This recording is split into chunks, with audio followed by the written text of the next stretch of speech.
ಶ್ರೀಮತೆ ರಾಮಾನುಜಾಯ ನಮಃ. ವಿಷ್ಣು ಸಹಸ್ರನಾಮದಲ್ಲಿರುವ 247ನೆಯ ತಿರುನಾಮ ನರಹ. ಇದರ ಅರ್ಥ ತಿಳಿಯುವ ಮುನ್ನ ಒಂದು ಸಣ್ಣ ಕತೆ ಕೇಳಿ. ಒಬ್ಬ ಶ್ರೀಮಂತ ಯುವ ಉದ್ಯಮಿ ಇದ್ದ. ಮನಸ್ಸಿನ ಶಾಂತಿಗಾಗಿ ತನಗಿದ್ದ ಬೆಟ್ಟದ ಮೇಲಿನ ಸುಂದರ ಬಂಗಲೆಗೆ ಸಂಜೆ ಕಳೆಯಲು ಹೋದ. ಆದರೆ ಅಲ್ಲಿಗೆ ಹೋದಾಗ ಕೇರ್ ಟೇಕರ್ ಮಾಡಿದ ಮೋಸ ಅವನಿಗೆ ಗೊತ್ತಾಯಿತು. ಆ ಕೇರ್ ಟೇಕರ್ ಯಾರಿಗೂ ತಿಳಿಯದಂತೆ ಇಡೀ ಬಂಗಲೆಯನ್ನೇ ಮತ್ತೊಂದು ಅಮಾಯಕ ಕುಟುಂಬಕ್ಕೆ ಬಾಡಿಗೆಗೆ ಕೊಟ್ಟಿದ್ದ. ಆಗ ಆ ಶ್ರೀಮಂತ ತನ್ನ ಅಧಿಕಾರ ತೋರಿಸಿ ಆ ಕುಟುಂಬದವರನ್ನೆಲ್ಲ ಹೊರಗೆ ಕಳಿಸಲಿಲ್ಲ. ಬದಲಾಗಿ ತಾನು ಒಬ್ಬ ಸಾಮಾನ್ಯ ಬಾಡಿಗೆದಾರನಂತೆ ನಟಿಸಿ ತನ್ನದೇ ಬಂಗಲೆಯ ಒಂದು ಸಣ್ಣ ಮೂಲೆಯಲ್ಲಿ ಇರಲು ಜಾಗ ಕೇಳಿದ. ದಿನಗಳು ಕಳೆದಂತೆ ತನ್ನ ಪ್ರೀತಿ ಮತ್ತು ತಾಳ್ಮೆಯಿಂದ ಆ ಕುಟುಂಬದವರ ಮನಸ್ಸನ್ನು ಗೆದ್ದ. ಕೊನೆಗೆ ಆ ಬಾಡಿಗೆದಾರನಿಗೆ ಕೇರ್ ಟೇಕರ್ ಮಾಡಿದ ಮೋಸ ತಿಳಿಯಿತು. ಅವನು ಶ್ರೀಮಂತನ ಕಾಲಿಗೆ ಬಿದ್ದು ಕ್ಷಮೆ ಕೇಳಿದ. ಇದು 1980ರ ದಶಕದ ಸಿನಿಮಾದ ಕಥೆಯಂತೆ ಅನಿಸುತ್ತಿರಬಹುದು.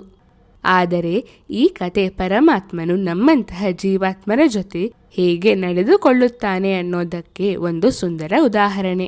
ಏಕೆಂದರೆ ಈ ಮನಸ್ಸು, ಈ ದೇಹ ಎಲ್ಲವೂ ಮೂಲತಃ ಆ ಪರಮಾತ್ಮನಿಗೆ ಸೇರಿದ್ದು. ಆದರೆ ನಾವು ಇದನ್ನು ಐಹಿಕ ಆಸೆಗಳಿಗೆ, ಭೌತಿಕ ಬಯಕೆಗಳಿಗೆ ಬಾಡಿಗೆಗೆ ಕೊಟ್ಟು ಬಿಡುತ್ತಿದ್ದೇವೆ. ನಾನೇ ಇದರ ಯಜಮಾನ ಎಂಬ ಭ್ರಮೆಯಲ್ಲಿದ್ದೇವೆ.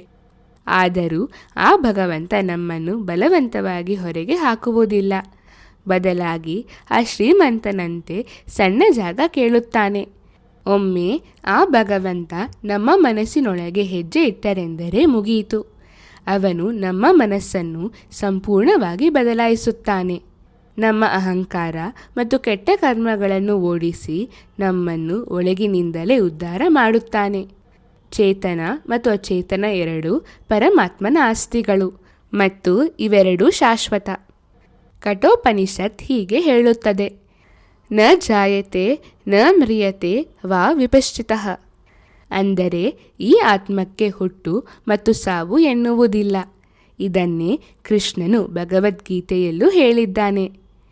ಇನ್ನು ಜೀವವಿಲ್ಲದ ವಸ್ತುಗಳ ವಿಷಯಕ್ಕೆ ಬಂದರೆ ಅವುಗಳ ಸ್ವರೂಪ ಬದಲಾಗುತ್ತದೆಯೇ ಹೊರತು ಅವು ನಾಶವಾಗುವುದಿಲ್ಲ.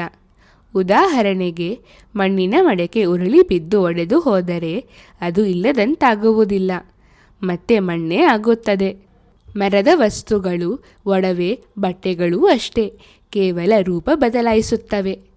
ನರಹ ಎಂದರೆ ಎಂದಿಗೂ ನಾಶವಾಗದ ಸಂಪತ್ತನ್ನು ಹೊಂದಿರುವವನು ಎಂದು ಅರ್ಥ.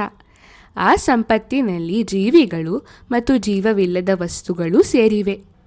ನಾವು ಪ್ರತಿದಿನ ನರಾಯ ನಮಃ ಎಂದು ಜಪಿಸಿದರೆ ಭಗವಂತನು ನಮ್ಮ ಮನಸ್ಸಿನಲ್ಲಿ ಇನ್ನಷ್ಟು ಗಟ್ಟಿಯಾಗಿ ನೆಲೆಸಿ ನಮ್ಮ ಮನಸ್ಸನ್ನೇ ತನ್ನ ಶಾಶ್ವತ ನೆಲೆಯನ್ನಾಗಿ ಮಾಡಿಕೊಳ್ಳುತ್ತಾನೆ.